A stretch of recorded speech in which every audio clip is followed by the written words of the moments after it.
Oh, hello dear passengers, your favorite chauffeur here, D-Bone Plague. You know, I'm tired of using the public transport like a nobody, so I'm getting myself a brand new vehicle. I'm talking to the automobile representative right now. Yes, I'm here. Wait, what do you mean carriages are no longer used for transportation? What has the world come to? Well, I guess I can do with a hearse. I'm sorry, how much? Fucking hell, dude, throw a brother a bone here. A motorcycle? What do you take me for? A low-life scoundrel? No thanks. Good day to you, sir. A motorcycle. Poof. Motorcycles suck. They are coffins with wheels and you can't do anything cool with them. Unless you're this game's protagonist.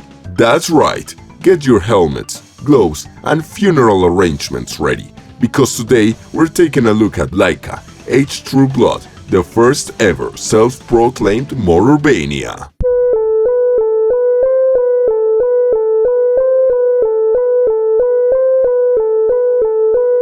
Okay, seems like I'm not getting a vehicle anytime soon, so let me prove the danger of motorcycles via this game. But first, a little context. Laika, Aged True Blood is a 2D side-scrolling Metroidvania developed by Brainwash Gang and published by Head Up Games. It was released on October 19, 2023 for PC, December 5th for PlayStation 4 and 5, Xbox One and Series, and finally on January 30th, 2025 for Nintendo Switch. The late Switch release explains the weird experience I had with this game, given that I had seen stuff about it way before, but for some reason I completely wiped it out from my memory until the Switch release, even though I have both a PS4 and a Series S. Anyway, in this game you play as Laika. No, not that one.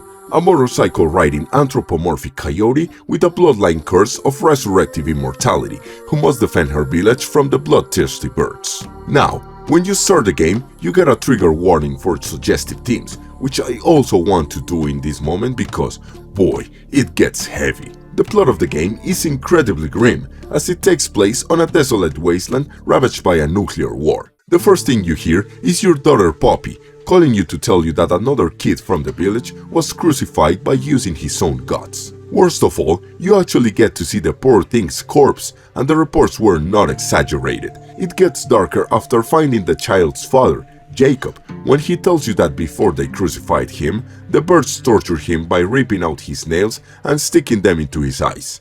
Holy mother of God, what the actual fuck? The development team describes this game as a Motorvania, given that it involves the typical Metroidvania exploration and backtracking elements, but combined with a pretty particular transportation method, a motorcycle. You can only get off your bike in specific sections of the map, like your village or when entering some shops. Otherwise, you have to be on your bike at all times. As you can probably guess, it takes some time and practice to get used to the control scheme in this game. You use the left trigger to accelerate, B to brake, Y to change the direction of your bike, the left analog stick to lean forwards or backwards, as well as flipping in the air, the right trigger to shoot your weapon, and the right analog stick to aim. You can hold the right trigger for a short period of time for more precise aiming, as it slows down time before you release the trigger or the grace period runs out and the weapon shoots automatically. A distinct feature is that you don't find ammo in destructible objects or dropped by enemies. Instead, you have a determined number of shots per weapon, and in order to reload your gun, you must do a backwards flip on your bike. You also have the possibility to parry enemy shots by changing the direction of your bike just when the bullet is about to hit, so it's a very precise maneuver and can only be used once before needing to be recharged by doing a forward flip on your bike. You can actually pull out this parry while mid-air, which is extremely satisfying to do. This peculiar control scheme can lead to very stylish situations, like nailing a shooting section perfectly, but can also lead to both funny and frustrating scenarios. For example, just falling on your head and instantly dying, because yes, you always have to land perfectly on your bike. Think about it as playing Excite Bike, but instead of falling from your bike and having to painstakingly return to it, you break your fucking neck. A lot of the sections in this game actually feel like puzzles, given that you die in one hit, as well as all the enemies, so you have to think on how to approach the situation correctly, keeping in mind all the different mechanics of the game. So, a lot of trial and error is involved in regular gameplay, which can actually be quite infuriating, as the most minimal mistake can cost you a considerable amount of progress. While combat can be extremely stressful, the few sections where you're just riding your bike while listening to the game's OST and taking in the desolate landscapes are oddly soothing. After traversing the first quote-unquote tutorial zone and defeating the first boss, you take Jacob's body back to your village to be cremated, and this serves as the hub area of the game. Here you can find the multiple NPCs you can interact with and accept side quests from, places to craft and upgrade weapons, and your house, where you can interact with Poppy and sleep to trigger a new day. Some NPCs and vendors are only available during a certain time of the day, so it can be mildly annoying given that you always need to sleep for the morning to arrive or teleport back and forth for night to come. Which takes me to the fast travel system. In this game, you have some bone shrines that serve as checkpoints. Say the line, Bart! Bonfires. Anyway, some of these shrines are bigger and serve various purposes, like choosing your equipped weapons and teleporting. You can only teleport between big shrines, and it costs 1 candle to do so. How do you get candles? You can either buy them from a merchant or craft them yourself using wax, but in order to craft the candles, you have to visit a specific house that's only available at night. Why did they have to make this system so cumbersome? Speaking of fast travel, after advancing a bit through the story, you get a pendant that lets you fast travel without the need of candles.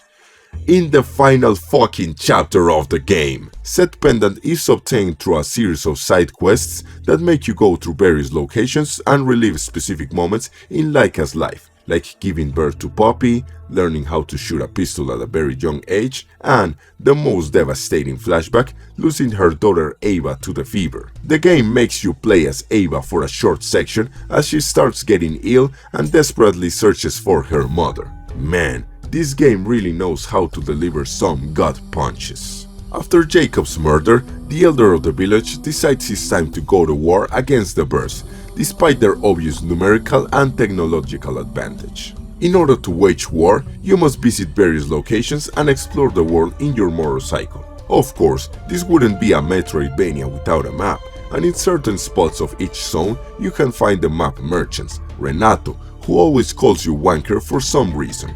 I'm not British, but I know for sure that is a bad word.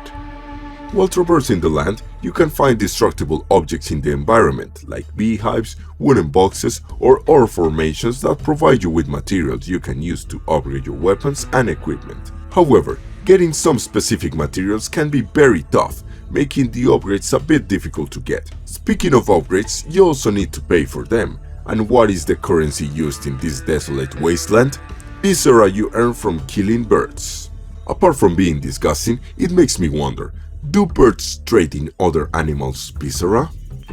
I guess some questions are better left unanswered. You can also earn viscera by gambling, one of the few activities you can do in this desolate wasteland apart from murdering militant avians and dying over and over. You can do this at Camilla's bar at night, and it's a simple game of blackjack. I tried my luck with it and, well, I lost all my money. If I could shoot the fucker at the table, I totally would.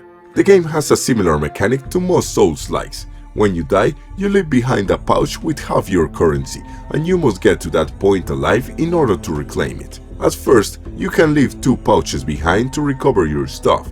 However, you can increase the number of available pouches by upgrading them at the village. If you die after having left behind the maximum number of pouches, the oldest one will be lost forever, and given that viscera is extremely valuable in this world, it can be very disheartening to lose a big amount. There are various weapons in the game, all of them with different uses. However, it's just astounding how one can be used as an additional mechanic and method to progress in the story and explore new areas.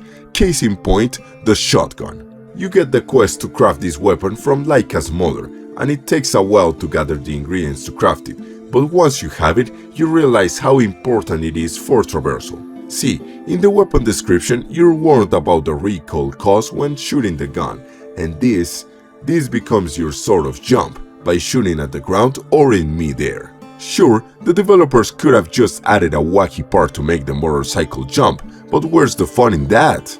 The game kindly let me know about this shotgun jumping mechanic 2 hours after I had already been using it for traversal. Thanks for fucking nothing.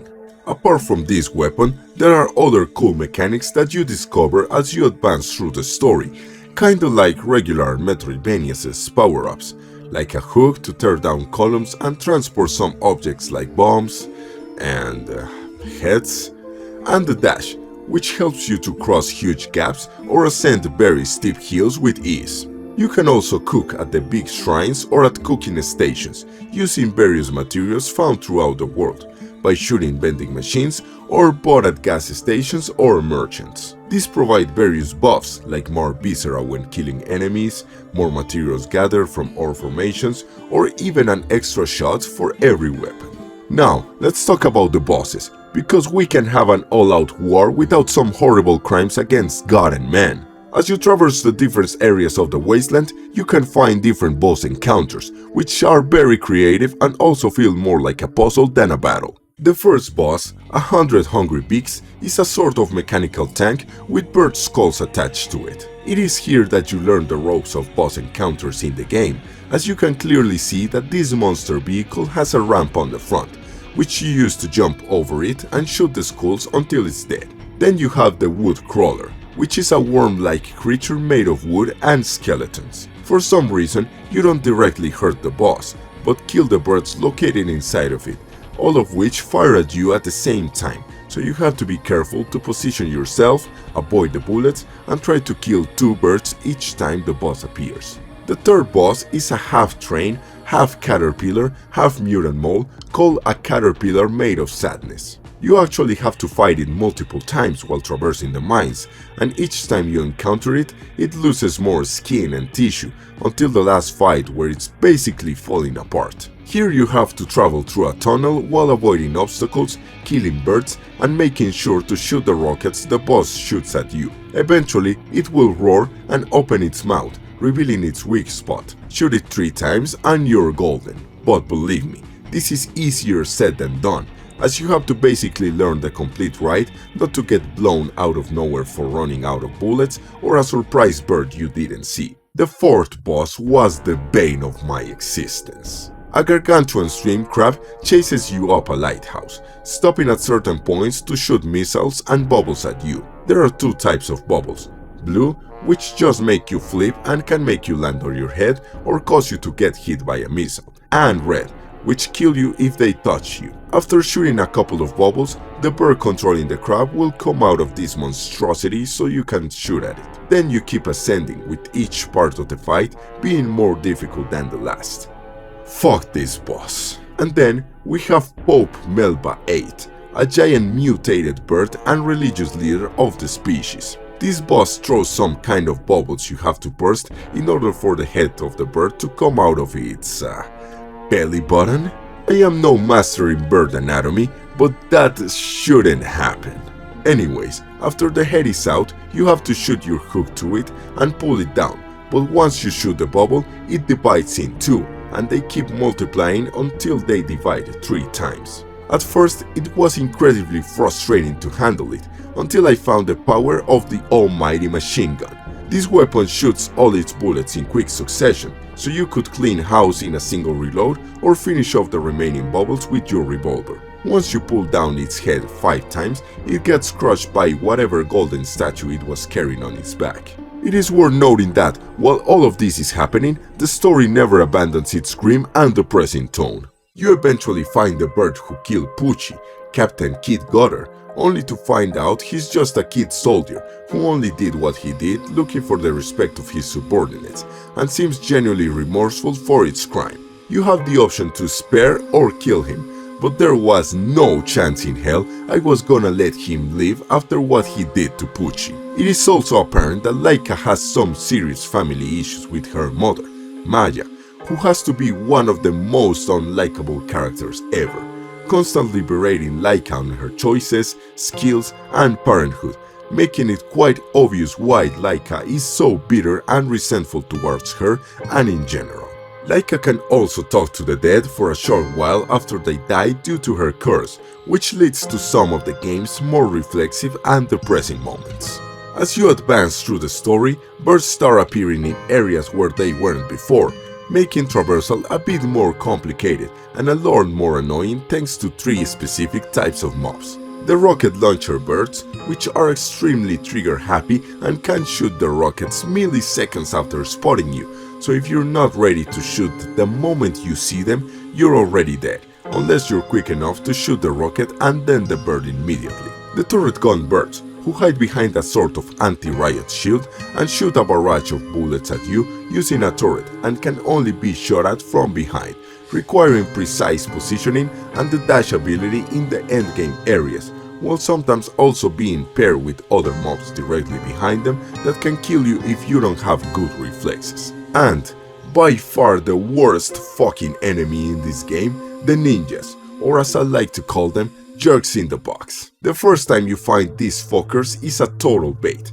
given that they hide in those big boxes that net extremely rare loot, and you won't notice that the box is moving slightly every once in a while. You come close to it only for this asshole to jump out of it, throw sharp feathers like shurikens, and kill you immediately. You can say that once you know how to detect them, it's easy to kill them, right?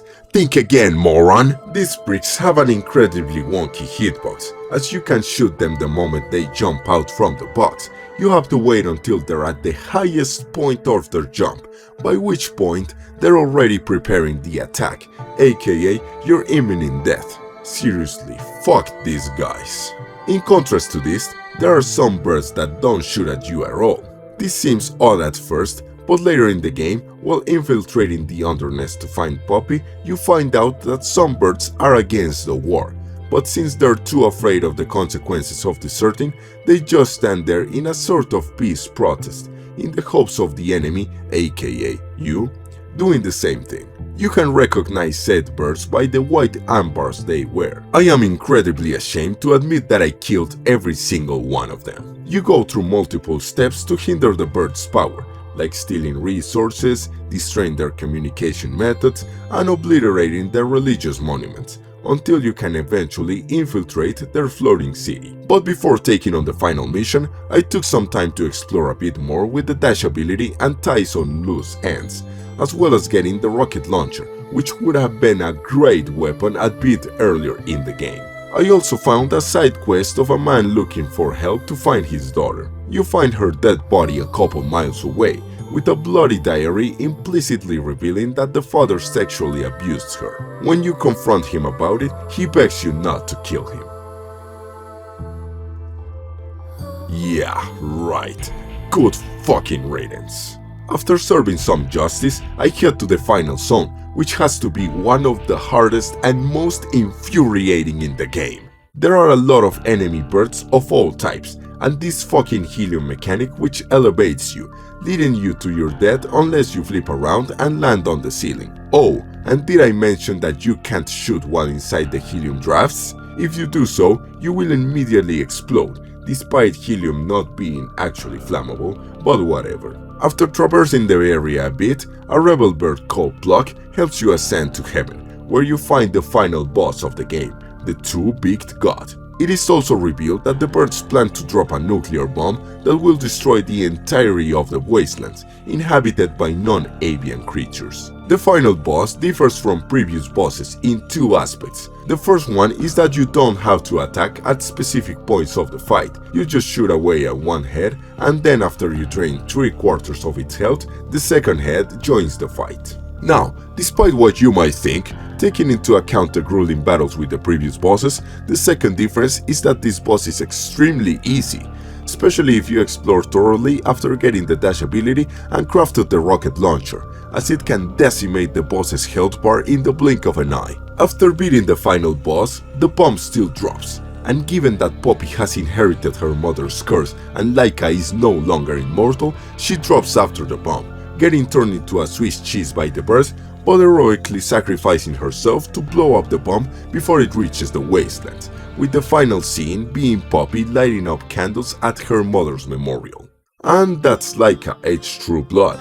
Man, that ending had someone chopping onions real good around here, but the important question is, what are my overall thoughts on the game?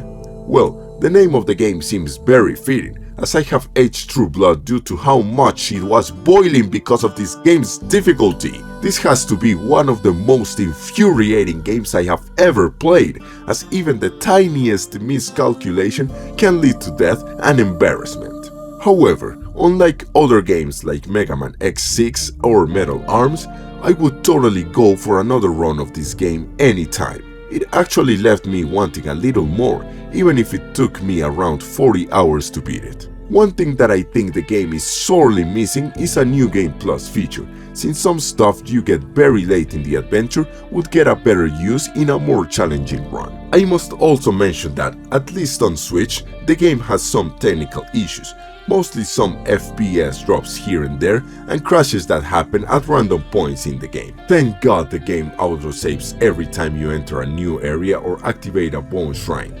Otherwise, these crashes would be a much more serious issue. I also experienced a glitch before the final boss, as the trigger to change the area failed and I ended up going out of bounds and having to restart the game. Nevertheless, these issues were not enough to derail my enjoyment of the game, as the controls are butter smooth, the gameplay is engaging and innovative, and the story keeps you wondering what horrible thing will happen next. Oh, and the music is absolutely astounding, with a melancholic vibe that perfectly encapsulates the mood of the game. Laika H True Blood gets the coveted Plague seal of approval. So, check this game out if you think combining Excitebike with Hotline Miami and a depressing nuclear drama is a great idea.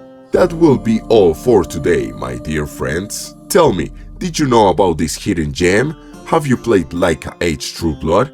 And if so, what did you think about it? Make sure to let me know in the comments below. And remember, one game a day keeps the plague doctor away. See ya!